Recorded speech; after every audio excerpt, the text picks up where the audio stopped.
Welcome to the next episode of the Iowa Girls Wrestling Podcast. Today I have a special guest from the Iowa Girls High School Athletic Union, Executive Director Erin Gerlich. Welcome and thank you for coming on. I know you're very, very busy. Yeah, it's a busy time of year for us, but it's all good. I appreciate the opportunity to be on and to chat I, with you. It's always good to have a conversation with you, Troy. I think even track regionals, is that this afternoon? It is state qualifying Yeah, meets. Yep, here yes, this yeah. So I'm afternoon. guessing you'll be busy, busy, busy because the whole thing is you guys never seem to take a break and sports never end. So No, it um, doesn't. But it's this is part of what's fun for us too. It's like everybody else when they get excited and it's their pinnacle of their season, we get excited. It's the pinnacle of our season too. So yeah, it all comes together. Yeah, and I didn't mention this to you, but is there anything new coming for Iowa girls high school athletics, not wrestling? No, I think, something that's not necessarily sports specific related, but something that we are really, really excited to be rolling out in June that we're putting some good information together and kind of some marketing together right now with it is um, the announcement of our Iowa Girl Foundation. And so that is going to it's going to be an arm of essentially what we do here at the Girls Athletic Union, but it's going to really specifically go to helping to fund additional scholarships, our current scholarships, additional scholarships, a lot of our programming and our educational materials that we love to put together, and we travel across the state to do those things. But then also a lot of our resources are even we've talked about doing some more mentoring with coaches and officials and how we can come alongside of like the IWCOA and just different initiatives there that, again, aren't sports specific, but really help to build a future and some of those other things that we really feel passionately about across the board, because we know what our tournament experience can be like for people who get to qualify for state and make it there. But what does our organization mean to all of the other kids across the state who don't have the ability to participate postseason? We still, I think, have a job there to do in terms of growing them into confident leaders and setting the stage for them to have opportunities too. So we're excited Yeah, about that. that's something I think I talk about in almost every single one of my podcasts is, hey, what's their plan after wrestling, coaching, Oh, officiating, 100%. so and I think there's a lot of interest in it. I think I'm very interested in coaching coming back because I would like Mhm. to actually retire someday, Yeah, right. but no, Yeah, we're excited about that. yeah, yeah. I broke out the old very first sanctioned shirt, and a I lot of love things it. have Mine's obviously a like the lot of ink's all things. gone off of mine. It's like all worn off. So it's great to I see don't wear that. it very often. I keep a couple of those Mhm. special ones back. Like I have the Grandview first year shirt too that I wear every once in a while, but not often. Yeah, Obviously a lot has changed since that very first year. yeah. What did the numbers look like this year?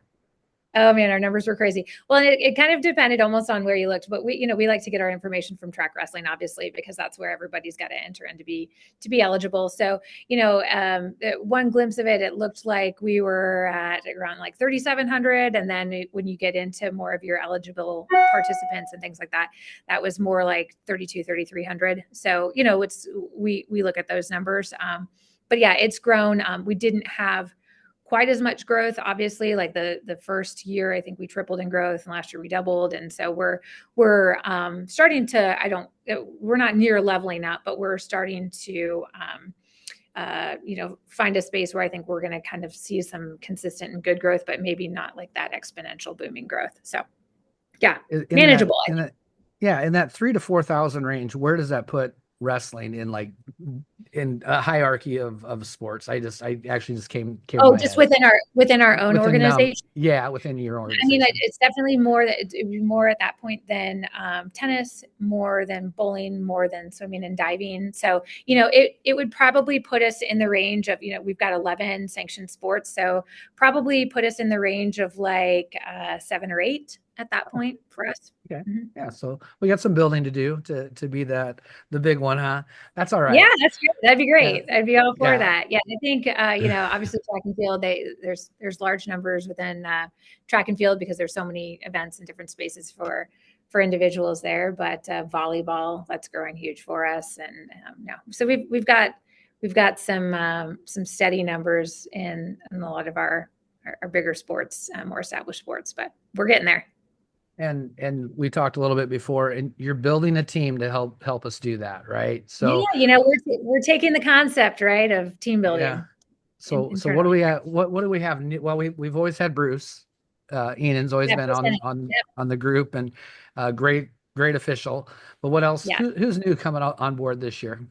Yeah, so I will give a lot of love to Bruce Ennin, who has been our officials coordinator. So with our major sports, so we've got 5 officials coordinators that oversee those different sports. So basically, what they're in charge of doing is really putting together, our clinics and our preseason information and things like that for our officials, but making sure if our officials have any issues getting registered or anything like that, they're helping to streamline those things. But then they're in charge of our observations and evaluations and getting our officials placed for our regional qualifier and then for our state as well. So Bruce has been like my OG on that since day one, and he does a great job. He has the respect of so many people, officials and coaches across the state, that has been a natural fit for us in that.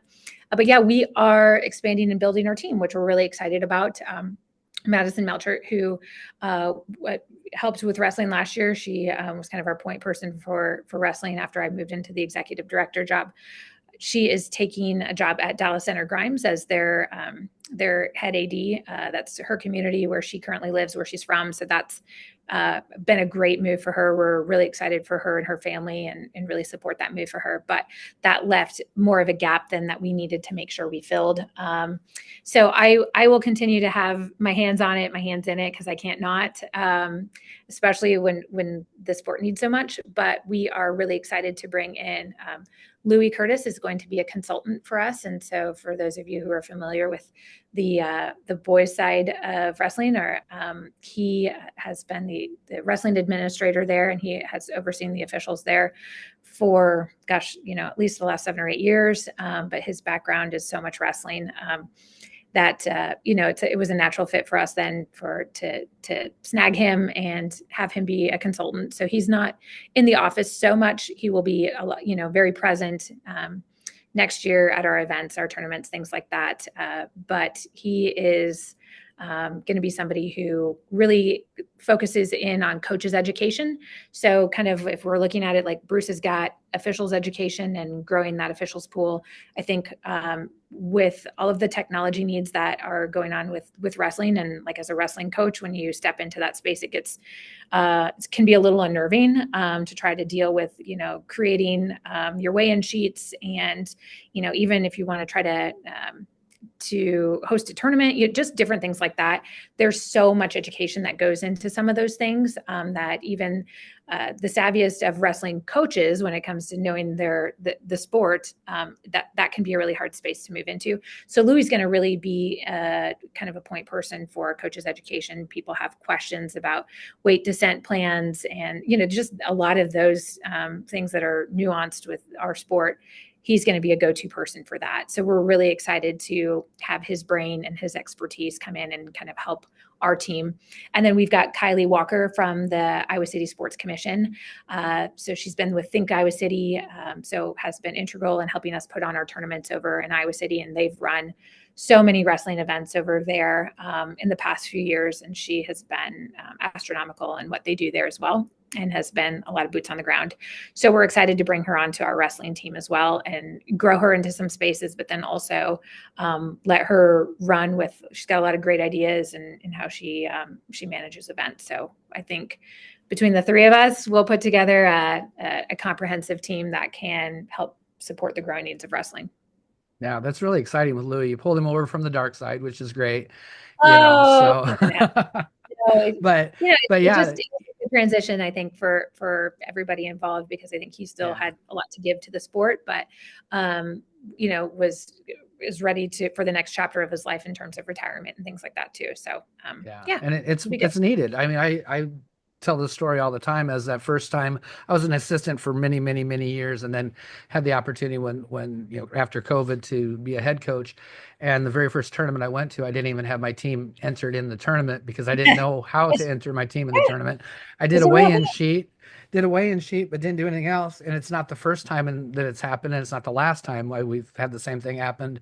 Our tournament's the first of the year, and some of the new coaches come in and they just don't know how to do any of those things. So it's really nice to have that education piece.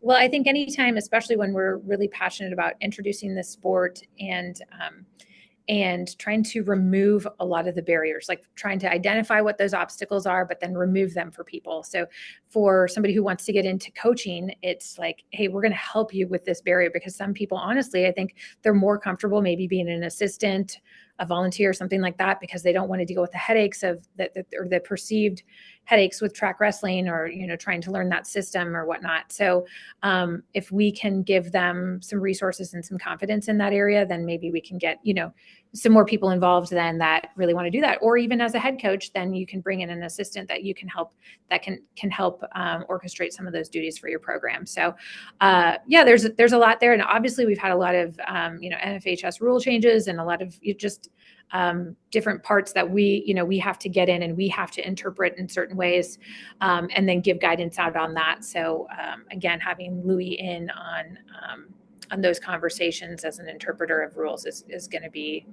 really awesome for our coaches as well. So, and I think him and Bruce working together to, have a better relationship. And when I say better, it's not that it's a bad relationship at all. I think there's a great relationship with wrestling coaches and officials, but it's sometimes there's a lot of confusion about why officials are making certain calls, and just even again, just some of those hiccups that happen at meets. It's like, okay, if everybody is kind of getting the same information and understanding an official's perspective and a coach's perspective, and I think if we can do a little bit more of putting ourselves in their shoes and understanding the points of emphasis, then I think that sets up for just a better experience for everyone during a match. So.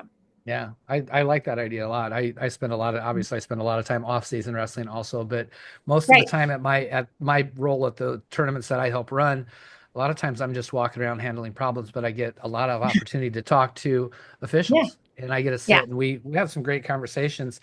And I think it's really helped my understanding as a coach. And I think the more Yeah. we can do that, the better. Yeah. Um, I just spent the last, I don't even remember, is it 3-4 years on the advisory board? Yeah. But we Thank had you our for that. last, yeah, we Mhm. had our last meeting, which, kind of sad, but it's good that it's good that we're bringing in new people and moving on to, uh, because of some things. We've got one new person named to the board so far, and Mhm. it's where's Creston, Maggie. Yeah. What's Maggie's Maggie, last name? Maggie Arnold.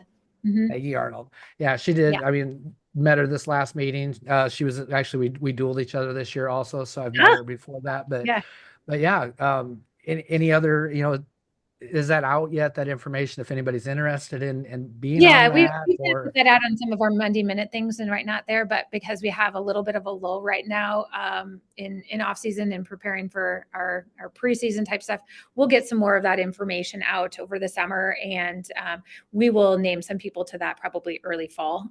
Obviously, we want to get some people in before season so that they understand kind of their role in helping to engage in some conversation and getting them up to speed. So then when we have our annual meeting at the end of our season, that they can feel like they're pretty well prepared coming into that. So yeah, we got a couple seats open there that we'll be looking to fill. I've got some people who have sent in their information, which is very helpful for us. But yeah, I think again, yeah, we've got it's like a great problem to have in terms of like we've got a lot of really good people that want to be involved, and the IWCOA has stepped up and been involved in that as well. And we've invited them to the table as some non-voting members, but to be involved in conversation again, so that our information can be streamlined and we're communicating the same things to coaches and officials. And I think that has been very helpful for us. yeah, oh, for sure. And I guess with that, we had our meeting, and then you guys did your executive board meeting to what's going Yeah. forward next year. The real cool thing out of that, the girls state dual tournament for 2026-27 year. Uh, Yeah. what information do you have on that so far? Yep. No, we've released the date of that. You're going to ask me January 22nd, I believe. And it is a Friday, which I know it gets hard, right? I was just having a conversation with somebody about this of like, why not Saturdays and why not? And it's like, oh, I know, like if we could have Saturdays, that would be great. There's just a lot of things when we're looking at a unified calendar, which is the large calendar that goes between both of our organizations. But then we have to remember that we have also a music organization and a speech organization that we also try to work around when we do this unified calendar. And so we knew that that was a district large group speech date, and I think there is a lot of girls in wrestling that are involved with that, that we want to be cognizant of. And so that is on a Saturday. And so we also know that it's a big day for a lot of really big tournaments and some conference tournaments as well.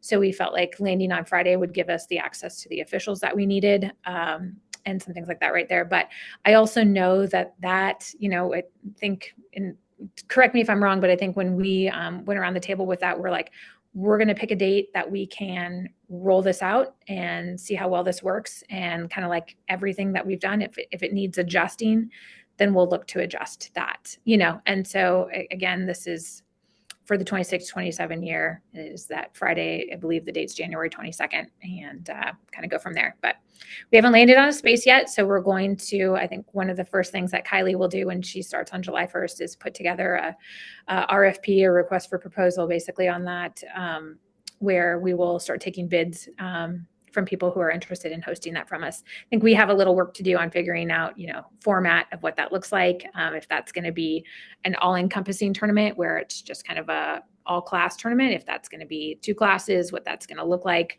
So we've got some decisions to make on that. But again, I think we're moving in a great direction for that. I think there's been a lot of positive buzz on that. It'll be fun. So yeah. So whoever has ideas on that, shoot them our way, right? Yeah, that's super exciting because duels, I really think, are the key to growing this sport. Even if you talk to a lot of college coaches, they're excited to get the national duels going back, because Yeah. that's that short format that you can actually have team versus team. People can get engaged. Even a casual fan can get engaged in Oh that, yeah.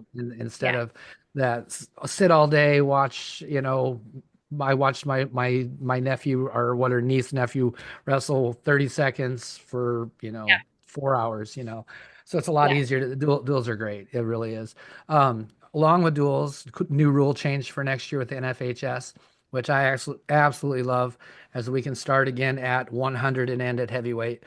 because I think that I loved that's how I grew up at duels, and this Yeah. starting at 145, and I'm not smart, and if I don't have Jason Shepard right It's a there little confusing, to right? tell me how many matches we have left, and I'm looking at the score, are we moving people around? I'm lost. So, Yeah, it's there's nice to more math know. involved in wrestling than what some people realize, right? When you're trying to Yeah, compile there's a lot of all that. strategy involved in that, and so Yeah. hey, where are we starting? But it's actually, I love that, and so that's really cool. Um, the question, ever since we've had our first state tournament, um, Coralville. Yeah. Yeah. Personally, I like Coralville because I came from the old Vets Auditorium days where we were on top of each other. It was loud, amazing. There weren't more fights, Yeah. Right. Yeah. I like the loud environment. Mhm. We hold my high school duels in the last year in the old gym, Mhm. which is small, and it's fun, and it actually, you feel the crowd, you can actually have a crowd, and we've done them in our new gym, which is much larger. And boy, I'm going to tell you, it's the duel seems quiet, so I like Coraville.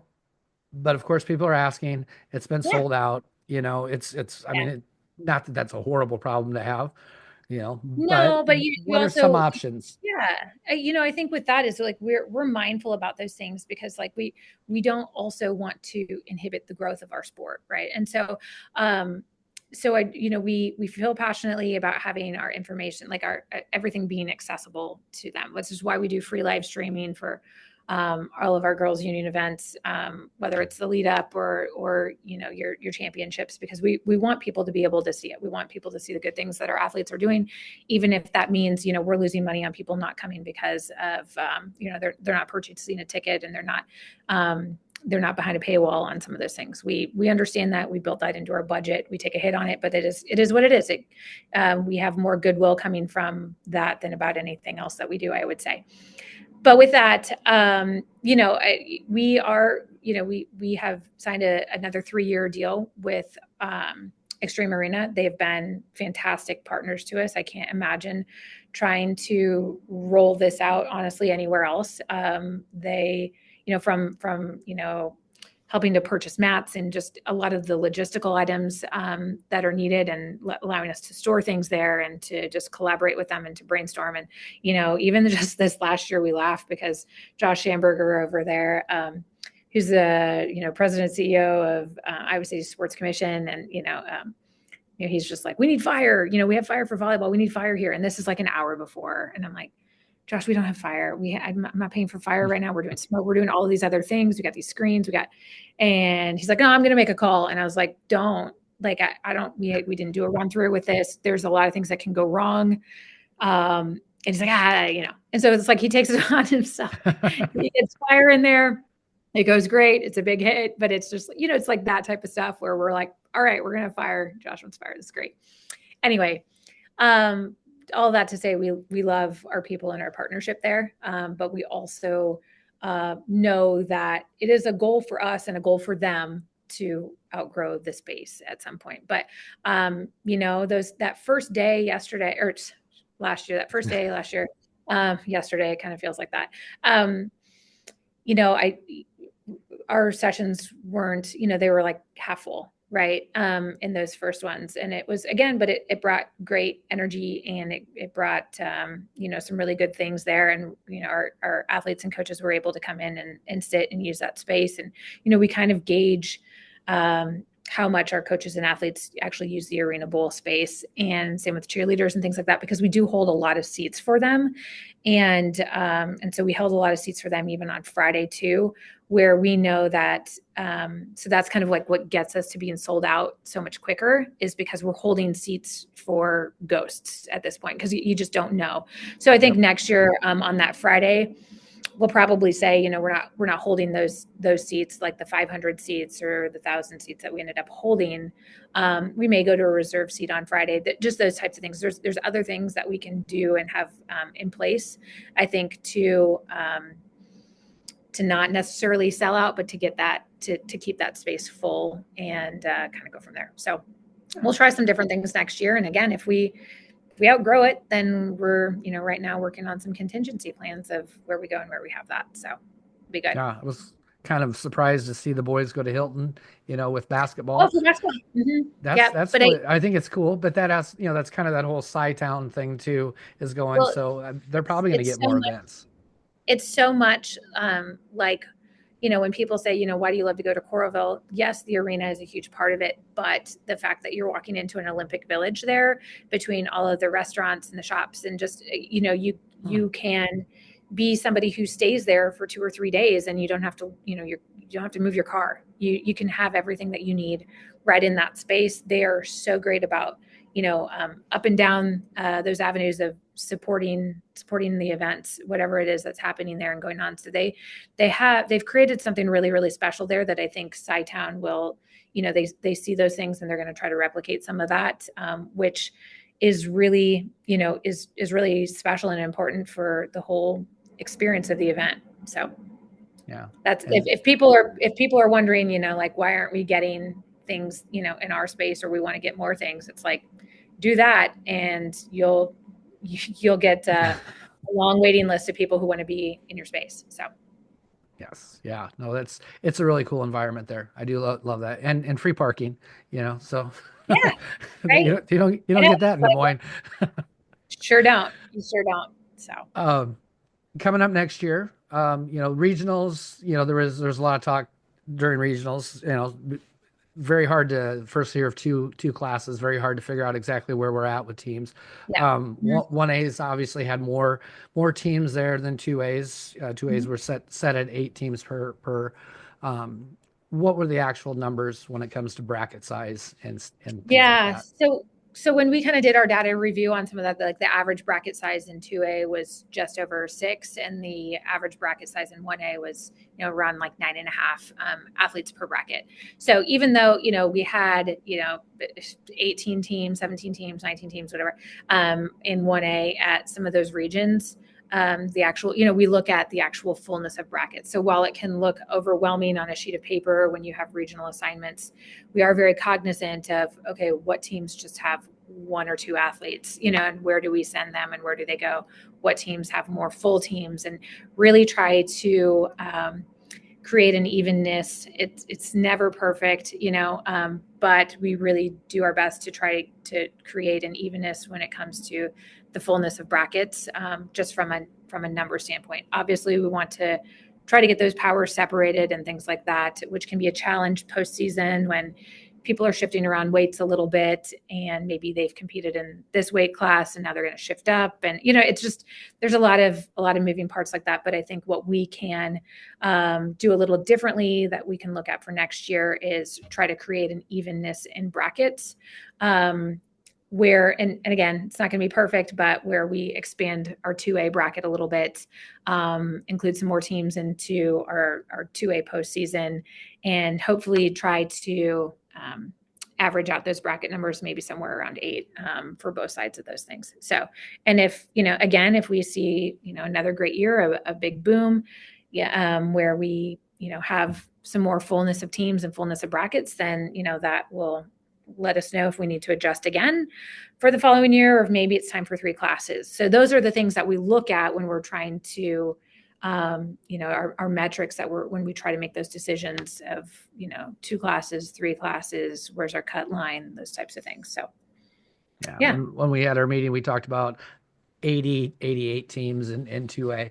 And I think that made a lot of people nervous right away, because they're looking at, oh my God, 88, I believe, was East Buck, so now we're pulling but we've already had some movement on some of the larger co-ops. I know like North Polk broke away from Bank and A. I'm sure you're seeing more than I am, but I talked to a lot of coaches, and I know that there's some movement there.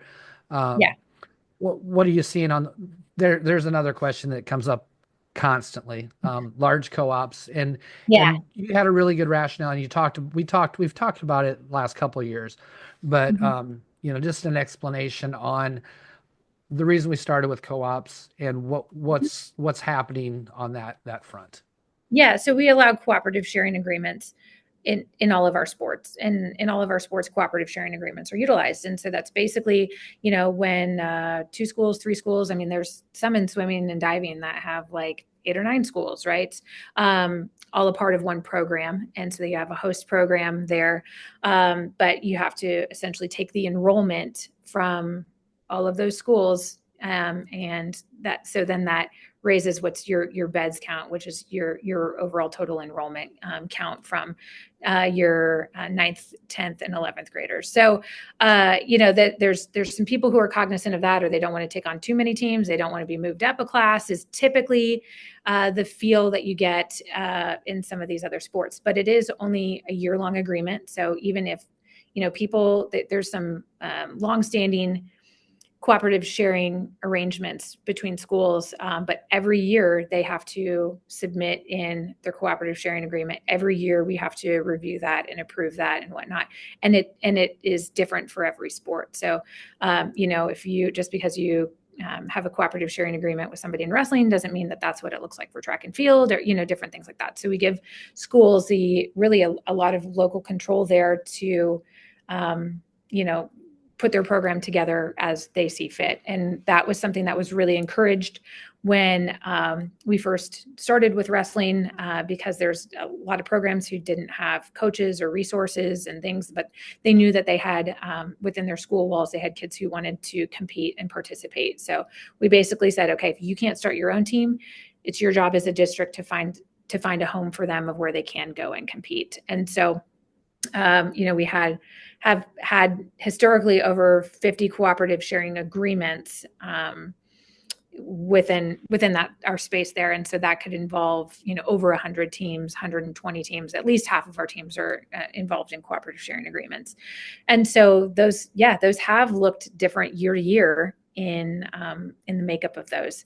But we don't necessarily go in and say, you're too good, so you can't have a cooperative sharing agreement. Now, what we hope is that the school, then there's some internal pressure of, if the program gets really big and, like, hey, if we're at this school, like we could have our own varsity program and some things like that. So we kind of let the school make those decisions a little bit. Now, what we will say is that we are very cognizant of, we don't want,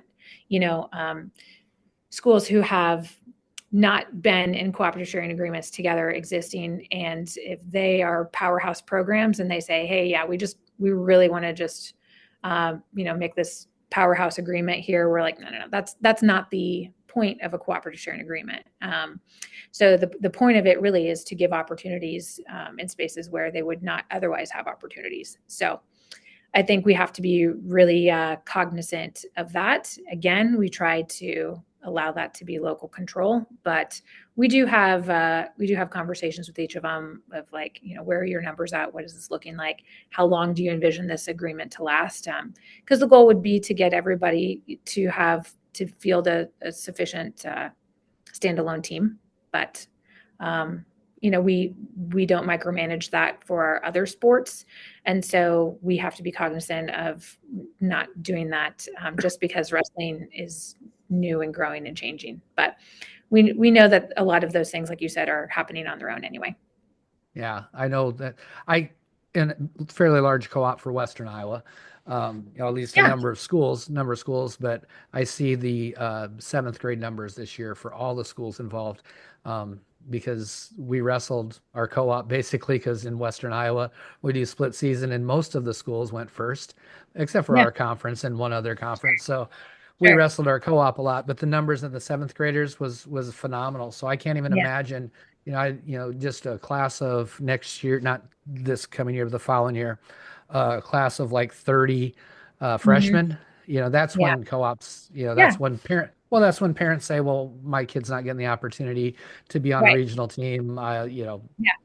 So that Yeah. I know that those things are naturally coming, so Yeah. And I it's just, yeah. Well, it is worthwhile, and because there's so many people who don't understand co-ops, how they work, the fact that they're year to year, the intent of them, that kind of stuff. And I think, as I've had a lot of conversation of just the fact that wrestling and soccer, more so than any of our other sports, have more like citizen coaches, which is basically the coaches who are not teachers or staff members within the building. So a lot of these things, they might not know much about a cooperative sharing agreement, or they might not know much about some of these things. And so it's not as common knowledge as we get going here. And so I think, wrestling is unique in a lot of ways, but the citizen coach piece is definitely something there.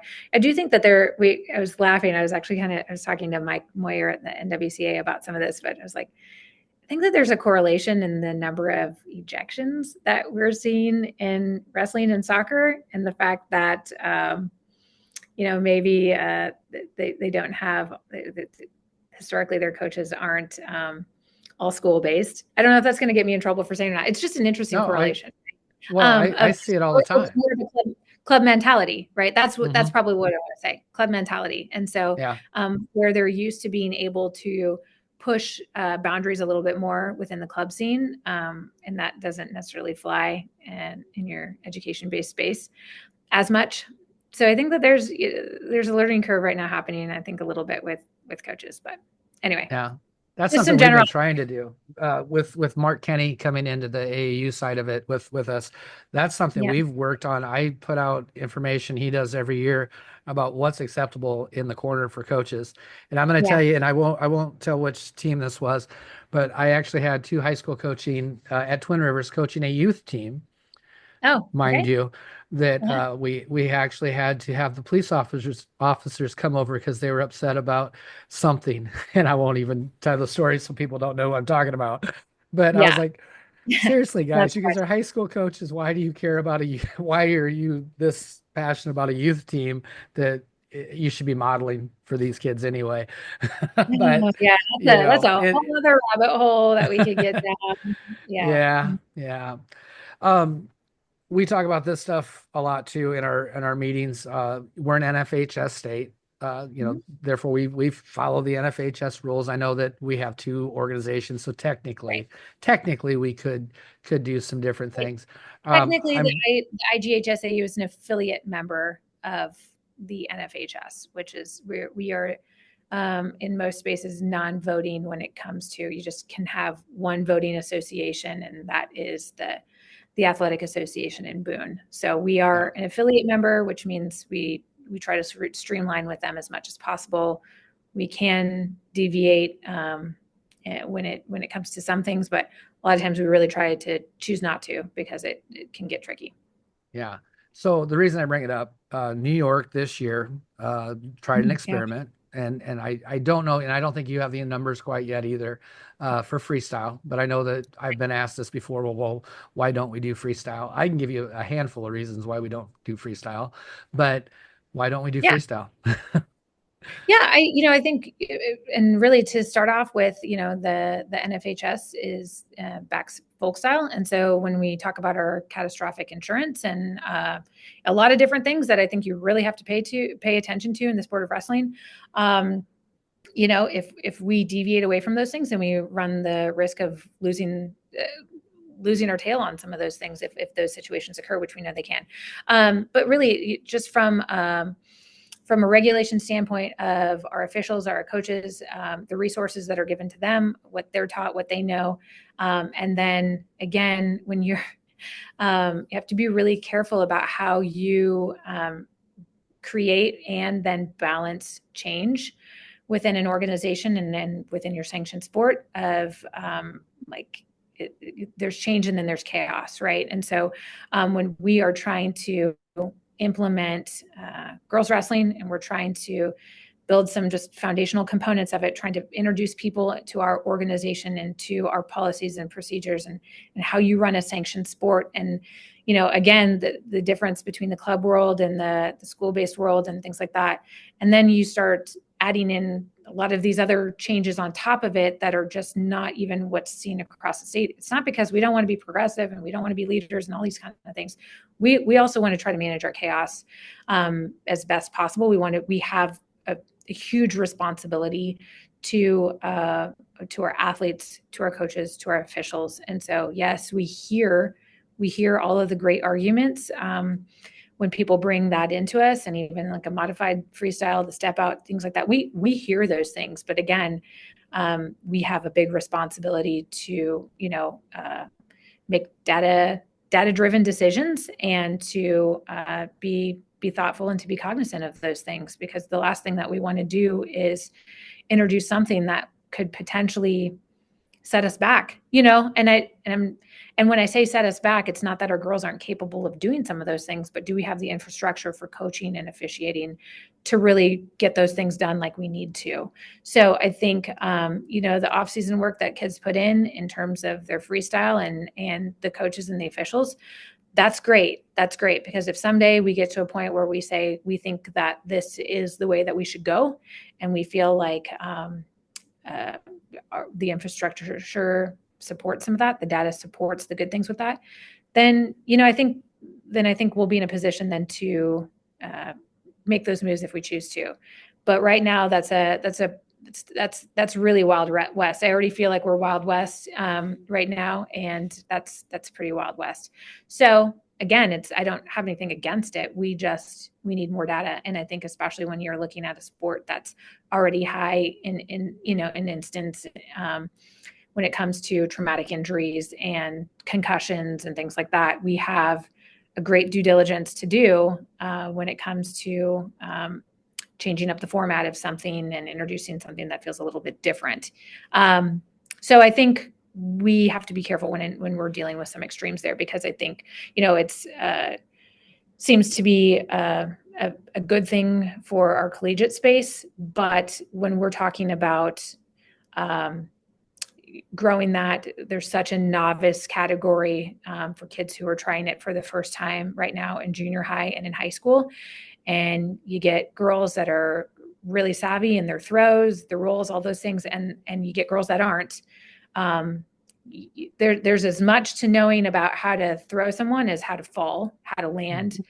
Yep. You just a lot of technique involved in some of those things that the margin of error, in my opinion, can be a lot greater in that space. And that's kind of what right now I think they're starting to track more and more of those things and to collect data. Again, I sit on the National Wrestling Coaches Association board. And so I think that that's something that they're diving into is looking more at safety, freestyle, those components, especially as it pertains to not just the collegiate space, but growing into the collegiate space. I think, what was probably something that felt, I don't know if harmful is the right word, but maybe an oversight is when the NFHS put out a position statement like last year when they're talking about the new rule changes with the scoring, just even the out of bounds and some different things like that. And they're talking about how good this will be for preparing our kids for college. And I think that they were really focused in on just one half of that when it comes to the folk style, the traditional men's side of those things, and what they were preparing them for. And I don't think that they were aware of when they said that then that triggered, well, if the goal of this is to prepare kids for college, then why aren't we wrestling freestyle for girls? Why aren't we doing this? So I think that was maybe again, just an oversight there. I get what they were kind of trying to say, but that opened up another door that I don't know that they were prepared to argue at that point. So yeah, no, I agree with I agree with that. And the whole point, it's so I say this a lot to people. I could be generous and say 3% of our girls are going to wrestle in college. That's pretty generous.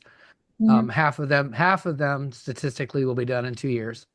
So Correct. now we're at 1.5% of the kids, and less than 1% of those will wrestle past college. Yeah. So again, as a coach in high school, and I know the girls' union we're about building kids for the real world. Yeah. We're not. Yeah, we want our kids to play sports in college, of course, but Sure. the vast majority we're just preparing for life. Yeah. So growing them in confidence and in leadership, and that's our motto is empowering the Iowa girl today to lead tomorrow, right? And that's through a lot of different avenues. But I think you're completely on track with that. When it's great. It's great when they want to go on and do other things at another level. If somebody asked me what one of my biggest goals would be for girls wrestling, it would be for the girls who don't know about wrestling, is to introduce them to something that can be really impactful for them in their present future, but then also down the road. And then, it's giving girls an opportunity to fall in love with a sport that can be life-changing for them and that they can continue to contribute to down the road, whether that's coaching, officiating, participating, growing their next generation into something like that, being advocates for it. That would be phenomenal. But making them fall in love with it, giving them opportunities to grow through that. And again, just a confidence builder. I think if you talk to the majority of the coaches around the state and you ask them the good things that wrestling does for their athletes, I would say discipline and confidence is one of the, probably some of the biggest things that come out of it. And correct me if I'm wrong, but those are the things that I think we should be focusing on and excited about, and not whether or not we've done enough, a good enough job of preparing them for college, right? Because I think the ones who are going to do that are seeking that club route anyway, and not that we want to just push them there and not be a resource to them for that. But that's definitely not the goal of education-based athletics. Not that we can't be aware of it, not that we can't have conversation about it, not that we can't do some things to prepare to them. But I think we're missing the mark if that's what we're focused on. Yeah, no, I 100% agree with that. And I think I've asked all of my wrestling-based questions. I guess I have a few wrestling-based questions, but I always find it really, really fun to get to know people a little bit better and maybe put them on the spot on a few different questions. Oh, this That makes me that nervous. that it shouldn't make you nervous. We'll start super easy. Do you have any pets right now at home? I do. I do. Yes. I have a dog, Ace, who is a mini, but not so mini Australian Shepherd. Ace, and then we have a cat, Ozzy, who acts like a dog, which is, I'm not a cat person, but I like Ozzy because doesn't really act like a cat, letting him in and out of the house. And he's got his own collar because he's super friendly and goes up to people. Yeah. So we got Ozzy and Ace. And I always ask all the girls this question. If you could have any pet, domestic or exotic, what pet would you have? Oh, I mean, I'm a dog person. I'm sure my daughter would love it if I said I'm going to bring a cheetah home. Um, I also always wanted a horse growing up. So I would probably lobby for some sort of a horse, but then, I also know that those are a lot of work, and Yeah. I don't know if I've got the time or the energy to. I want a horse, but I want somebody to be able to maintain my horse for me. Buckskin Palomino, wants to have more fun, right? Type of mentality. But yeah, I think that's probably what I do. Now I'm gonna like think about this on my drive home and like text you something different tonight because I'll be thinking about that. I think it's a fun question. It is. Um, this is actually I put this question in specifically for the girls' union. Pink shoes, who does it best? Is it Are me? you talking Do I have the best pink Oh, I shoes in thought the you were talking state? about Or within our organization, and I would have said me. I will say, I feel like you are the most proactive about your shoe game, and that I get more texts and pictures from you in terms of like you sent me the pink Doc Martens, and it's not just like a tennis shoe. So I Mhm. appreciate your broadness. But yeah, I think yeah, I would say if you're not the top when it comes to your shoe game, you'd be like the top three. Yeah, Okay. At the union, who's got the best shoe game? me for sure. I Ben would argue, but I don't take credit for a lot of things because I don't. It's whatever. But the bright pink nobles, those were my idea, and people when I said I'm going to order them, just because I liked them, I thought they were cool. I just said I'm going to order these, and you guys are going to wish you did. They're like, it's too bright, it's too neon, it's too whatever. And so then I did, and I wore them for like 2 days, and everybody's like, oh yeah, we're getting those. So then we collectively got those as a staff, and we get more compliments still on the pink noble shoes, and we've gotten a couple different variations of them than anything else. And so those have become kind of our tournament staples. So people are like, oh, when you see the pink shoes coming, it's either good or bad, we don't know, but we're coming. So like Very it's like the nice. warning shot, like people know where we are, good or bad, right? So yeah. Um, Favorite foods? Anywhere. We can go to any restaurant, anything around the world. Where are you going to go and what are you going to eat? Okay, well, I love steak, but honestly, where I'm gonna go is like my parents' house, sit on the back deck at the end of July and have like a massive pile of corn on the cob. I mean, like I would put myself against about anybody of just like going ape on corn on the cob. I love sushi. So that's kind of something that's a little like don't have a ton of there's nowhere in my area, right? Like little small town Panora where I'm gonna get sushi. They might offer it at the convenience store or the grocery store, and that's like gotta come with a warning label. Like I could Yeah, be desperate. I'm not eating that. Um, but yeah, no, I've come across a few really great restaurants in the Midwest that I like for sushi. I don't know, but it's a good thing I think that I'm in Iowa. I like the steak and the potatoes, the pork chops, corn on the cob. That's kind of my jam. And yeah, I make really great guacamole. So I'm a big chip salsa guacamole. Like that's yeah. there is a possibility we are long lost relatives. There really is. Um, Travel question. You can go on vacation anywhere. Where are you gonna go? Yeah, right now where I really want to go, like my bucket list right now, it was Costa Rica. I went there. That was gorgeous. That was beautiful. I love that. I want my next trip to be like Switzerland.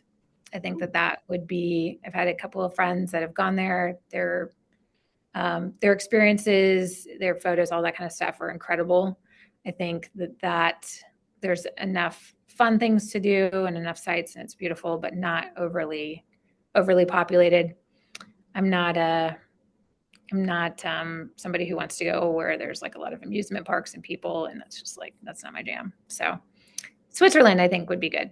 That's next. And I did like because the next few questions are going to be wrestling based, but they're more of opinion, so Sure. they shouldn't get you in too much trouble. Okay. And you've been around the sport long enough, and you were an AD. Yeah. You've watched wrestling a lot. Second period's your choice. The other person deferred. So you can't defer. What are you going to take? Down. Oh Yeah. man, you're very old school. Very old school. Well, because I have confidence that I'm gonna like I feel like I'm gonna be able to explode out. Like I'm gonna and I'm like, yeah, I'm just um yeah, I'm just scrappy like that, right? Like I don't like the feeling of being contained. So I think I would be able to work my way out of that really quick. So All right. I know you played sports. Obviously, you wouldn't be in the position you were. And I oh asked yeah. the girls this. I asked girls this. I asked coaches this. Anybody, pre-match rituals. What Mm, did you do to get yourself ready for, um, whatever it was? Because we have to change our personality maybe a little bit to mhm. be an athlete in that moment. Yeah. I think for me, what it's funny because I think about what I would do now versus what I had access to then. Now I would be somebody who, because before it's like, we like, okay, we're gonna listen to music and it's like a Walkman like Yeah. CD. And it's like it's not even uh it wasn't really meant even for like sport, right? And so, but now you see people walking around, they get their beats on, they got, you know what I mean? So I would be somebody who would be right now, even when I'm running or doing anything, I'm like really locked in with some headphones and some specific music there. Yeah, I think for me, I needed a lot of movement. Some people can sit in quiet and whatever, and I'm like, I got to have some movement, get my blood flowing, and get going. And then I think too, the sports that I played, where I'm thinking basketball, softball a little bit, where you're watching your opponent warm up a little bit too, and you're really kind of locking in on, okay, I know that it's going to be my job to defend her and this and this, and so I think locking in on that a little bit is a little bit stare down, I think is kind of how I would roll with that. But I don't think I'm going to be like your loose and fun and like laughing person. I'm like going to go for the kill. You're not coloring pictures with the Ridgeview girls then. No, no, no, no. I think you know what I mean. I think for me, like you talk about your optimal level of, where you have to have enough stress and, just to really get to your optimal level of focus and performance. And I think for me, where I find that is I got to get pretty amped up, and I got to really. I've got ADHD, if you can't tell. I mean, actually diagnosed. So for me, I have to be cognizant of my level of focus somewhere. So you mentioned you have the headphones on when you're getting ready or you're working out now. Mhm. What's the song? What's the one that really gets you going? Or maybe it's just a type of music. What's your genre? Well, I listen to stuff. I mean, I listen to stuff all over the board, right? I think when it comes to workout stuff, like it's like kind of cheesy to say like Eminem or anything like that. Nothing. I don't like heavy metal. That's like the one genre I don't like. I don't gravitate towards that. Maybe a little old school rap, but I think anything with just like a good bass, a good beat, is something that gets my blood pumping a little bit. I can kind of go from there. I thought maybe that time in Oklahoma that you spent, you might be a old-timey Again, country girl. oh, yeah, I mean, like, if not necessarily for a workout, right? I listen to early '90s country. I love Red Dirt. That was the big Oklahoma thing. Yeah, I would say the majority of my radio is filled with country. Yeah, like your Sammy Kershaw and your Joe Diffie, and you know what I mean? Like that'd be more my jam, just in my day to day. I know that for sure you're a Disney person. Is there a favorite Disney movie? Oh gosh, there's so many. I really loved The Lion King. Like when it came out, that was good. But Pocahontas, kind of some of the things with animals, right? Um, yeah, I don't know. I then you get into like what's Disney and what's Pixar and things like that, because that's like I love the Toy Story, but I think that's Pixar. I'm not So, going to be. We're not splitting hairs. It's oh, okay, whatever, you know. okay, yeah, I like the Toy Story, that kind of series. That's because and that came out obviously like I don't know, like high school, college, something like when those things kind of started coming out. So there's a little bit more humor. It's like it was attractive to young kids, but then there was some great humor and just kind of some life lessons in that I could appreciate a little bit more. So that'd probably be more my speed. What Disney character do you want to wrestle? I mean, Who's it's like Ariel because she doesn't have legs. I don't know. You know what I mean? I don't. It's like, um, yeah. Is it because I think it would be challenging, or see? Obviously, like I just overthink all of these things. Um, who do I want to wrestle? Eh, yeah, you got me there. Not Gaston. I don't think that we're not in the same weight class. I don't think so. Might have to be. Might have to pick on somebody like Belle, who's maybe more of a bookworm. there you go. Something Get the like that. weak girl. Yeah, good plan. Yeah, right. I don't know. Again, like, do I want a good match or do I want to win? I guess I don't know. I need more information. I'll I have to said, I'll expand my question out more then thank you. after that. So, I I think thank that's you. important. I did say I'm going to write a book someday. I will write a book someday, and the topic of it is I should have asked more questions. And I think that's probably just in general about my life, right? So, yeah. I don't know. Again, I'm gonna have a laundry list of like a text thread that I'm gonna like. Here's Do what I you really wanted to say. have time to binge any shows in your busy schedule, or do you watch much stuff? Yeah, you know what? Once in a while, because I also it's I am somebody who goes to bed really early, like at like 9:30. I try because I get up early. It's just kind of like my circadian rhythm then. So I don't binge watch too many things. We really got into the Yellowstone, the 1883 Landman. That was fantastic, Linus. So I like the Taylor Sheridan stuff. I think he's really smart in how he writes things, and he always has really good characters. So that's been fun.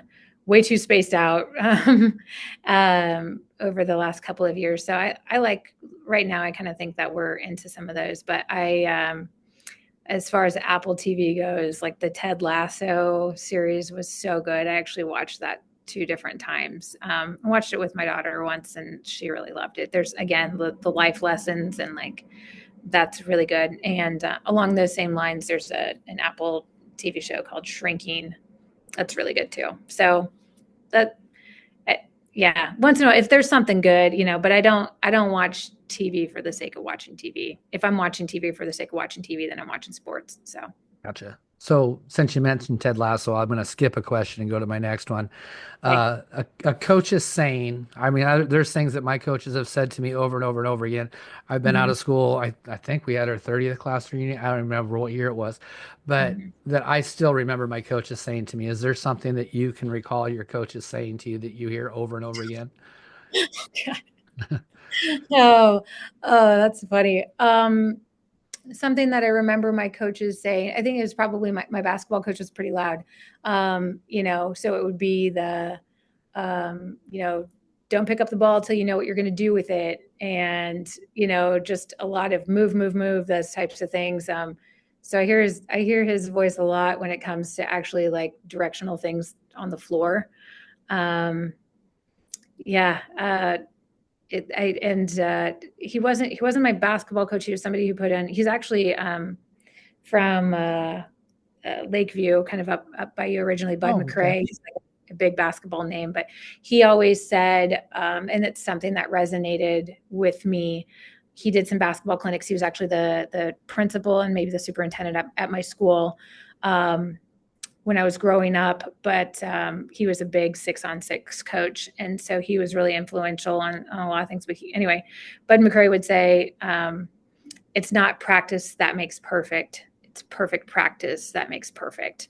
So I think what I took from that is that if you are not being intentional about your practice time and you are, either half-assing it or just you don't have a plan for practice and you're just there to move, then you can't really expect that when you're out there to perform and you're in competition, you can't really expect that those things are going to come together. It's not like the time that you've put in, but what you've put into the time. So I always kind of remembered that. And I just think about that kind of even in everyday life of being intentional about things. So, Is there someone, and this could be coach, could be athlete, could be, and I am gonna make you say a wrestling person, someone in the wrestling world that inspires you. um,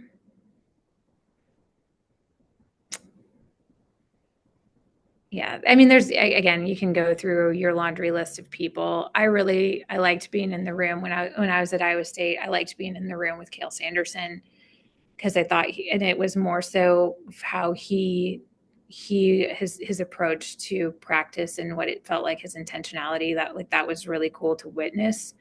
I just, but I was there for a short time with them. So, I try to think of some of the really impactful coaches, but I think what more inspires me in my job now is our athletes across the state, right? And yeah, I don't want to get myself in trouble. I mean, you've had some great products that that I've loved coming out of Ridgeview.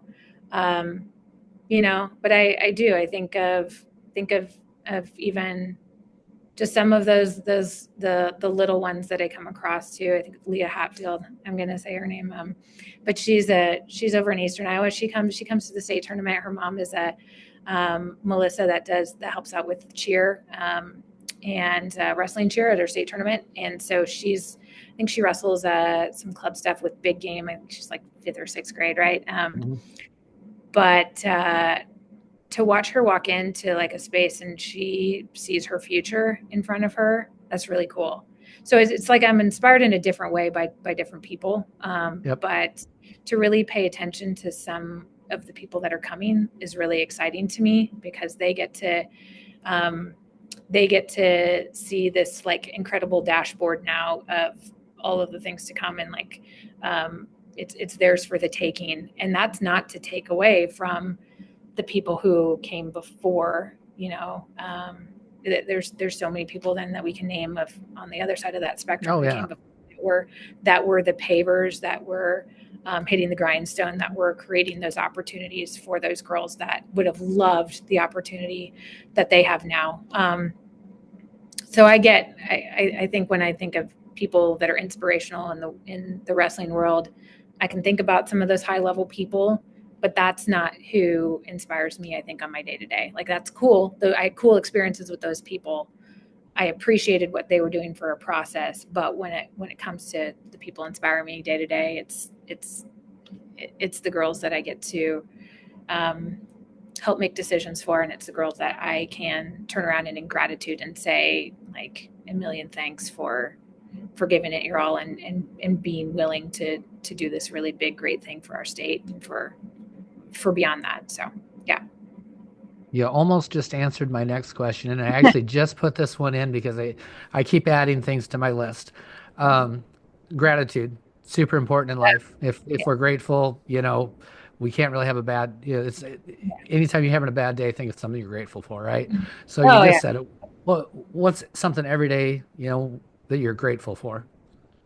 Um, I try to start my day with like a walk, right? When it's nice, I go outside, walk the dog or walk on the treadmill. And I'm a cold plunger, and so when I am sitting, either when I'm either on a walk or in a cold plunge, when there's something that's involving activity, I think first and foremost, I'm so thankful for my health and for my ability to get to just like breathe another day. And I know that that sounds like very basic and whatnot there, but just for my ability to move my body and have that fuel my mind, and you know what I mean, and just be in a healthy space, because I know that that's not something that's something that can be taken from me really quickly.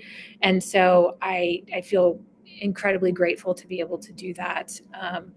But really, I am really grateful for my network of people. I think I can get really large in that and say like, oh, I have all of these great connections that I'm really grateful for. But I have a really, really, really solid core of some really great friends, my sisters, my family that I'm incredibly close with, close in proximity and close in relationship with. That my partner Sean, obviously my daughter, but like just the people that make up the core of my life that are so good to me and are so understanding of my job and of the things that I am trying to accomplish as a person. But they also hold me accountable for a lot of things too. So I'm incredibly grateful for the people in my life and that make up that core. And then it's like an onion, right? I just every layer of my onion is so good. um, I'm incredibly grateful for those things. We got just a couple of questions left, and this one is very important. If you had any superpower, what would it be? This is funny. Like what I say this, and that's not what I would actually choose. It's what I wish for other people a lot of times, of like a sense of urgency and timing, which I don't think anybody else would say. Like people who don't have a sense of urgency, like my daughter, a lot of times. And I'm like, God, if I could give you the ability to do anything, it would be to read a room and understand urgency and timing and things like that. Um, yeah, superpower. I don't know. I mean, it would be pretty cool to fly. It would be pretty cool to do a lot of things. I think mine would be, um, uh, uh, I don't know. I think I don't know. I might actually stick with my give people that sense of urgency. Maybe it would be people for people that they have the ability to read my mind. Sometimes I think I can read people's minds pretty well, but like if I could have people read my mind and not have to say anything, that could be interesting. So we'll see. That could probably also get you in a lot of trouble. Oh, for sure, for sure. But how could they prove it, right? How could they That's prove right. it? Yes, because I've had conversations with you where you've said some things that I was like, "Ooh, I don't want to piss her Yeah, off." yeah, yeah. She There's probably that too. knows people that could make me disappear. Just kidding. Well, No, I'm kidding. naming names, yes, yes, So, last question before you get some final thoughts. yeah. You get another promotion. You're now the head of the NFHS, but you made Oh it no, a you no, I you don't want made to. it. Yeah, Don't no, want. you made it a dictatorship. Only on the wrestling side, though, you can make one rule change to wrestling. What's the rule change you're going to make? Rule Uh, change or add a rule or what you can change wrestling in one way. if I could change wrestling in one way, um, um, it would be that everybody has to wear the same undergarment. That there, and I'm saying that because that is what I get questions about the most is undergarments. Oh my goodness. So, as the executive director of the NFHS, I would make it mandatory that this is the undergarment kit that you have to wear, male or female, and here we go. And then this is what you wear on top of it. So I would, just because I'm so tired of questions about undergarments. So that would I'm be not my even going gift. That would be my gift to the rest of the wrestling world, is like now nobody has to talk or worry about it. this is what It, it it is. would be a wonderful gift. We actually, I think I had a 3 hour conversation one night between coaches and officials about undergarments. Yeah. Crazy, And crazy. it's, you should Yeah, just make the Nike singlets, the ones that have the built-in bra there and you go. underwear. That There should we just go be then. required. There you go. Yeah, then that may be it. That may be it. We'll see if Nike wants to come to the table with that when I'm the NFHS executive director. There you go. All right. I got everything on my incredibly large spreadsheet down here. Um, do you have any final thoughts for our Iowa audience?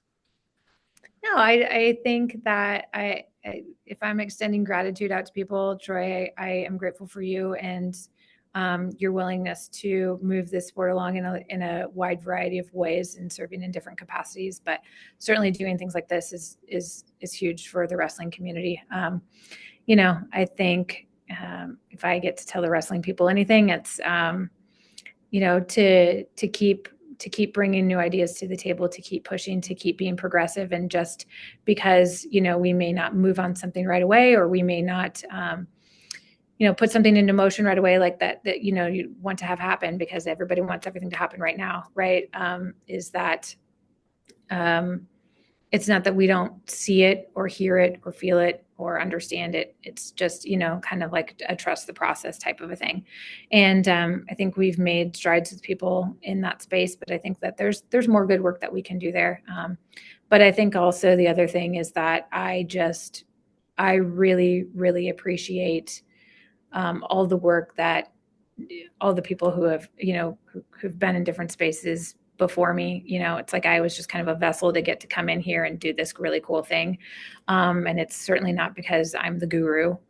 It's because I just, made the most of an opportunity there. But I know that there have been people tirelessly who've made, wrestling and girls wrestling their life's work and their life's passion. And I don't ever want to minimize that or say that I don't appreciate those things, because I wouldn't be here in this role. I wouldn't be in my last role if it weren't for people who were in love with the sport and passionate about moving that along. So I think that's for me. And when people want to reach out and have good conversations, then I really do try to make time for those things so that they can learn more about our organization and how we can learn from them too. So I just appreciate the people who have been willing to have conversation and connection that way. Very good. Yes, I've had a great time with the girls union. I think it's really fun. One thing I've noticed is that there is willing to change. Yeah. It's not a it's not a final say. So Yeah. that's something that's really cool. And of course, we want everything right. You're right. We want it right now, and that stuff. I've been arguing with you for 3 4 years now on stuff, but It's great. it's coming. These things are coming, and that's good. But we again, just when people get frustrated with some things, it's just like they said, oh, you didn't hear us, and it's like, no, we're listening, we're hearing. It's just sometimes, like, just because we don't act on something right away doesn't mean that we didn't hear it, or just because we don't do something doesn't mean we didn't hear it or consider it. There's just when you sit in this chair and when we sit in this office, there's a million other things that we have to consider. So but we're appreciative of people who are willing to, their willingness to have some patience with us as we try to do right by the sport as best as that we can. And we're really excited to continue to partner with really good people to make that happen and make this experience the best in the country for our girls. Very good. If maybe in the future, if we need to have something talked about, we can do this again, and Absolutely. we'll make it an annual thing for the new stuff. But if there's things that pop up and you need to get a word out and shut people up for whatever reason, we'll Yeah. we'll sure do it. So no, I Yeah. appreciate it. I'm gonna hit the stop button and let you get on with your day.